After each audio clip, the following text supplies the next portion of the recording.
This year I planted pumpkins and squash everywhere, and they mostly did really well. Now these ones here behind me, I picked those up at a local farm because I did not want to risk picking mine too early before they were fully ripe. But I think we're about there. It's the middle of September. We've had a really hot, dry last couple of weeks, unseasonably warm, and I think it is finally time to get all my pumpkins out of the garden. Now I have a small basket because I actually have quite a few small pumpkins like this. The big ones are not gonna fit, but that is perfectly fine. We're gonna get those separately. Now this is supposed to be my vegetable garden. There are a lot of flowers and I filled in pretty much every gap I had with some pumpkins or some squash, mostly because I didn't plan ahead and set a specific spot for them. Being late summer, almost fall, the marigolds are looking awesome. And we even have some fall vegetables that should be ready for harvest within the next couple of weeks. But back there is one of my mini pumpkin patches. Now I've been watching these for months and I know there's quite a few in here. I don't know exactly how many, but we're gonna start here at the end and see what we get. 1, 2, 3, whoops, 4. Now these aren't all white. This is a baby jack mix. So there are some white, there are some dark green, almost black, and there's also some yellowish, orangish colors. Hopefully we'll get an equal amount of both, but I definitely have a feeling there's more white ones in here.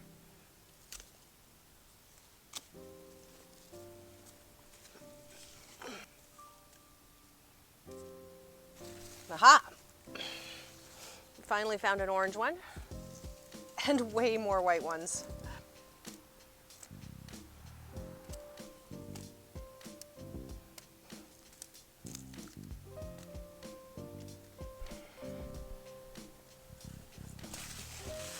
I think I'm going to need a bigger bowl. 20. And my goal with this is to be able to rip up all these vines, hopefully tomorrow. And, oh, that's a big spider web. My goal with this is to get all these out so that I can rip out all of these vines so that I can actually get to some of these vegetables that I have growing in here. Still, I still have zucchini right here that I'm trying not to step on. There's still beans. And I actually have some beets and carrots that have been buried. I see another yellow one. Okay, I think we may be at 30, which is a lot. That's good, and this is only one patch. I actually have four pumpkin patches. Now I think this one might be the most prolific, but I do have some really cool different varieties in another one. That's not as bad as I thought it was gonna be. While we're in the vegetable garden, I'm going to check the second smaller patch that I have that has the same type of pumpkins in this one. And this patch is starting to overtake all of my peppers. I have a ton of peppers growing in here. There are some butternut squash. I think I have 8 to 10 good-sized butternut squash in here that I'm not going to harvest yet. There's a couple more zucchini in here. Definitely really bad case of powdery mildew, but the new foliage is fine. But these plants are starting to look a little rough. So we're gonna pull all the pumpkins out of here, and then tomorrow I'm gonna rip up all the foliage and do a good clean of this whole area. I highly doubt I'm gonna get 35 out of this patch, but even a dozen or so I would be happy with. Oh, there's some dark ones. 2, second dark one, and 1, 2, 3, 4, 5, 6, 7 white ones. So that makes 10. So that puts us up to what, 40 baby pumpkins.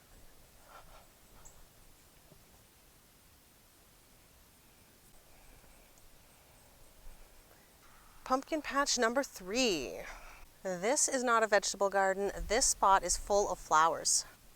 Now in this space I planted squash just to overtake this empty spot after my last round of sunflowers came up, and they didn't do great. These ones didn't do all that great, but I'm still working on the soil in here. I know the soil isn't that great. But we do have, I see a little white one over there. These ones are called warty gnome. We're gonna see a lot more of these in a minute. This is just a new one. And I have a few in here that are tiny and didn't get all that big, but I love the color variation. So there's only a couple of those. Looks like there is a brand new one though, although I don't think that one has time left in the season to develop. But these vines don't need to be taken out, so they're just gonna stay there, and if it gets any bigger, then we'll get a bonus one. One. They're so small, I love them. And I do have a plan for these. I'm actually using these for something that I do for the farmer's market every year, and I will show you that before the end of this video. We might get a few more out of this patch yet, but for now, 3. So they're not the same variety, these two, but they're the same size, so they're gonna go with this pile. We have to head behind the greenhouse because this is where the bigger pumpkins are. And there is a red one back there that I have had my eye on. Yes. Oh, it's a big one too. This is pretty young foliage. I'm not convinced that one's actually ripe, but there is another one over here. There we go. This one grew first. Much bigger than the other ones. I love the dark red. It's more of a dark orange, almost red though. And I'm gonna stick, too many things happening back here. I'm gonna stick that there because this seed packet was called red and white mix. So there's the red, and I see another red one, but it's much smaller. Here is the white. So I think they're supposed to be like a stackable set, which I think is what I'm going to use them for. These bigger ones are not going to the farmer's market. They're going to stay here as decor for my front porch. These are the good ones. These are the warty gnome. I've been looking forward to these. I've been trying to find seeds for these for 3 years actually. The last couple of years I was looking for pumpkins called Blaze, which looks exactly like this, and those seem to have disappeared, at least from the seed shopping places I was looking at, and replaced by these which are called warty gnome. Who knows why, but I'm pretty sure I have a whole bunch of those. There's another one. There's a slug. The stems on these are so thick, but I know these have been here and they haven't changed color or anything in close to a month and a half. So they're definitely ready. Oh my goodness, they're so cute.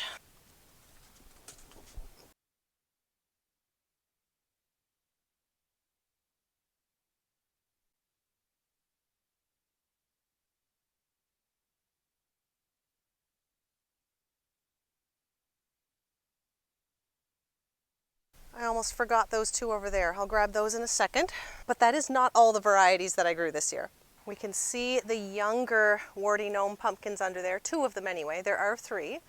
There are still 2 red ones. There's a bigger one, a much bigger one, and a small little one. And the size difference is mostly just due to rain. When we get a good rain, squash grow really, really fast in that week after. So that means when we get a dry spell, if they don't get a lot of water, then any fruit that are small and starting to develop at that time just won't size up.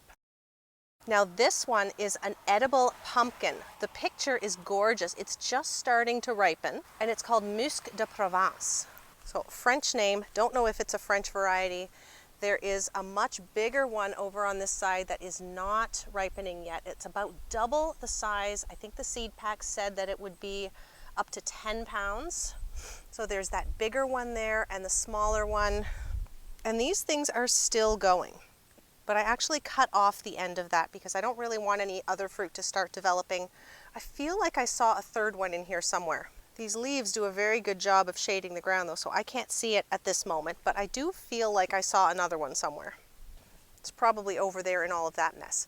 We did plant all this corn. This is just ornamental corn, but the raccoons have started to find it and they're knocking it over. So I don't know if we're actually going to get anything. I pulled a cob off about 2 weeks ago and it was not colorful at all. It was just yellow. They're not really supposed to be edible, so I didn't try. But it would be really nice to get some decorative, colorful corn for the fall.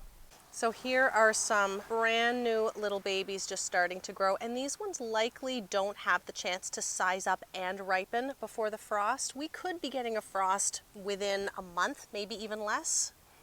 I'm gonna let these go anyway. Oh, there's the third one. That one may be a Musc de Provence. It's hard to tell at this point unless I follow the vine all the way back to where I planted it, which I'm not gonna do. We will just have to wait and see for that one. I am looking forward to getting those vines out so that I can do a little bit of fall cleanup and do some prep work for next year too. But I'm not done with those pumpkins. I harvested them. I'm going to leave them out for a few days to dry, clean all the dirt off and mud before I bring them indoors. And at that point, I need to prepare them for the farmer's market. There we go. And now that my glue gun is warming up, I'm going to show you what I'm working with. These are all flowers that I've been hanging to dry all throughout the season. I grew every one of them. I've cut a bunch of this already, but we have some larkspur. There was some beautiful double pink, some white, some that was called Earl Grey, I think. I do have some of that left.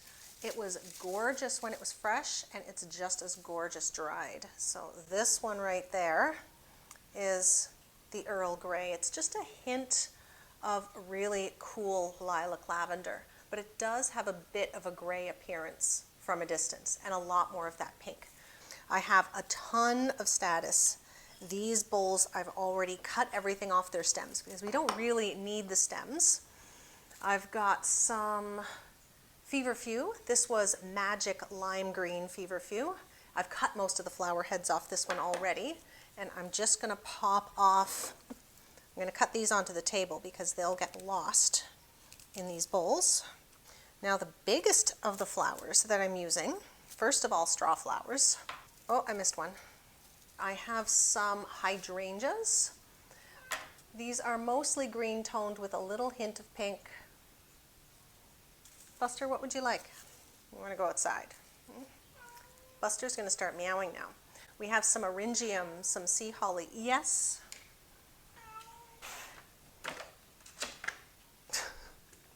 There we go. With the eryngium, I just cut off the flower heads off of these two. And then the straw flowers. So this is a bunch that I've already cut off most of the good flowers. These ones that are really open, I don't really like using them. So I've been going through and picking off the ones that look like this. They're not nearly as open, and I think they look much, much nicer. I have some dark, dark colors, some light peach. There's actually quite a few smaller ones in here that I could pick off. But I have a whole bowl full right here. So I think we're going to work our way through these first before I cut up this one anymore. I have a few that I've already made. This is a big one. This is one of the warty gnome pumpkins. I've got some statice, some of that Earl Grey larkspur, a little bit of rat tail statice that I grew this year, and some nice purple straw flowers. Now the only thing that I'm putting on here that I did not grow myself is this moss that I found at a local store, and I think they add a nice little effect, although I did use some Dusty Miller on my small white pumpkins, which were these that I did grow myself. So just some of the bigger ones have this moss that I bought. Everything else came from the garden. And because you're not cutting into these pumpkins, because you're just gluing things on top, they'll last for months. I had so many people tell me this spring that theirs was still going or that it had just recently started to rot away in the spring. So that's a good 6 months, maybe even more. So I have some moss. I also found some more of those amobium. I found some lavender, which I do love to use with the white pumpkins. And I found a little bit of Dusty Miller. So I think I'm going to make these bigger ones too and get them out of my way. Oh, there's the bigger one. I didn't show you the small one. The small one just has feverfew and some dark, dark straw flowers. And these are always really, really good sellers. I think this will be the fourth? No, this will be the third year that I've been making these, and I usually sell out.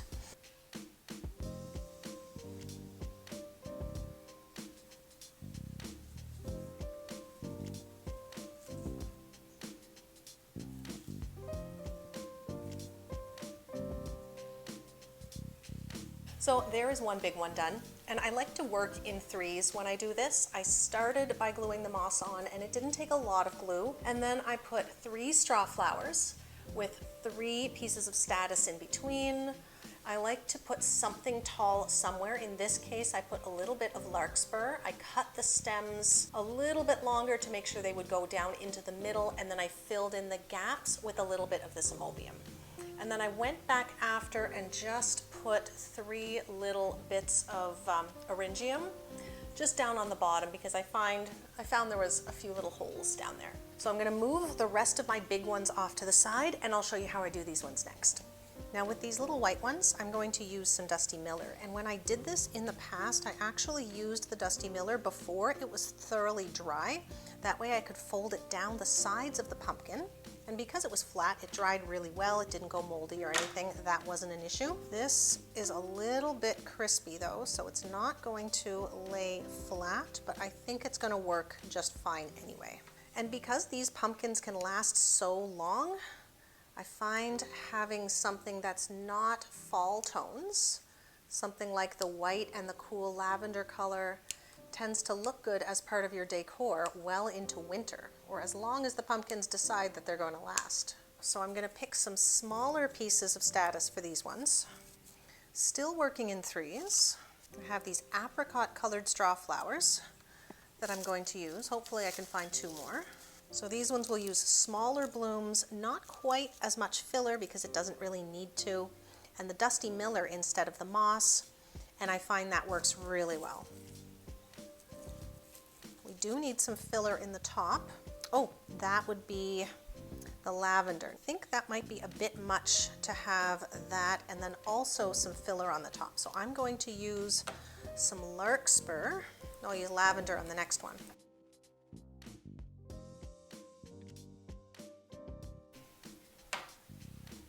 Now for the green one, I'm going to go back to this moss.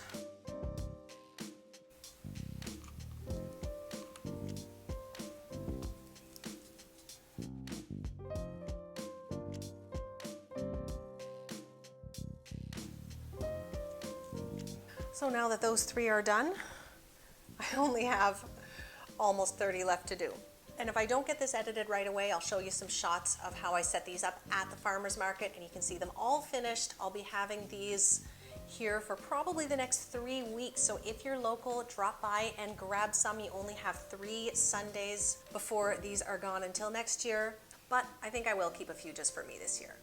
So for today, thanks so much for watching. See you next time.